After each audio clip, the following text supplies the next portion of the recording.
Welcome to YouTube channel Dream Picture. ನಾನು ನಿಮ್ಮ ಪ್ರೀತಿಯ ರಾಘವ ಮಾತಾಡ್ತಿರೋದು. ಇವತ್ತು ನಾನು ರಿವ್ಯೂ ಮಾಡಕ್ಕೆ ಹೋಗ್ತಿರೋದು ಜಿಗಿರ ಟೀಸರ್ ಬಗ್ಗೆ.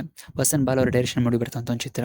ಆಲ್ಮೋಸ್ಟ್ ಈ ಬಾಲಿವುಡಲ್ಲಿ ಕಮರ್ಷಿಯಲ್ಲು ಎಂಟರ್ಟೈನ್ಮೆಂಟು ಇದನ್ನೇ ಬರ್ತಿದೆ. ಬಟ್ ಆರ್ಟ್ ಆಫ್ ಸ್ಟೋರೀಸ್ ತುಂಬಾನೇ ಕಡಿಮೆ ಅಂತಲೇ ಹೇಳ್ಬೋದು. ಸೊ ಎಲ್ಲೋ ಈ ಮೂವಿ ನನಗೆಲ್ಲೋ ತುಂಬ ಹಿಟ್ ಕೊಡುತ್ತೆ ಅಂತ ಅಂದ್ಕೊಂಡಿದ್ದೀನಿ. ಆ್ಯಂಡ್ ಆಲಿಯಾ ಭಟ್ ಅವರು ಹಿಂದೆ ನಡೆಸಿರುವಂಥ movie heart of stone, Hollywood movie.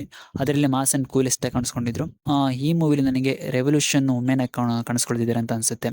And B G M score ಇದರಲ್ಲಿ ತುಂಬಾ ಚೆನ್ನಾಗಿ ಮಾಡಿದ್ದಾರೆ. ಅಜಿನ್ ಠಾಕೂರ್ ಅವರು ಪ್ರೆಸೆಂಟ್ ಮಾಡಿರೋದು. ತುಂಬಾ ಒಂದು ಆರ್ಟಿಗೆ ಟಚ್ ಆಗುವಂಥ ಬಿ ಜಿ ಎಮ್ಗಳು ತುಂಬಾ ಚೆನ್ನಾಗಿ ಕೊಟ್ಟಿದ್ದಾರೆ. ಸೀಕ್ವೆನ್ಸಿಗೆ ಎಷ್ಟು ಬೇಕೋ, ಸೀನ್ಗಳಿಗೆ ಎಷ್ಟು ಬೇಕೋ ಅಷ್ಟು ಚೆನ್ನಾಗಿ ಪ್ರೆಸೆಂಟ್ ಮಾಡಿದ್ದಾರೆ ಅಂತಲೇ ಹೇಳ್ಬೋದು. ಆ್ಯಂಡ್ ವಿ ಎಫ್ ಎಕ್ಸ್ ಆಗಲಿ ತುಂಬ ಚೆನ್ನಾಗಿ ಮಾಡಿದ್ದಾರೆ. ಆ್ಯಂಡ್ ಡಿ ಐ ಕೂಡ ತುಂಬ ಚೆನ್ನಾಗಿ ಮಾಡಿದ್ದಾರೆ. ಈ ರೈಟಿಂಗ್ಸ್ ಎಲ್ಲೂ ತುಂಬ ರಿಯಾಲಿಟಿ ಕನೆಕ್ಟ್ ಆಗುತ್ತೆ ಅನಿಸುತ್ತೆ. ಬಿಕಾಸ್ ಅಷ್ಟೇ ಚೆನ್ನಾಗಿ ರೈಟಿಂಗ್ ಮಾಡಿದ್ದಾರೆ ಅಂತಲೇ ಹೇಳ್ಬೋದು.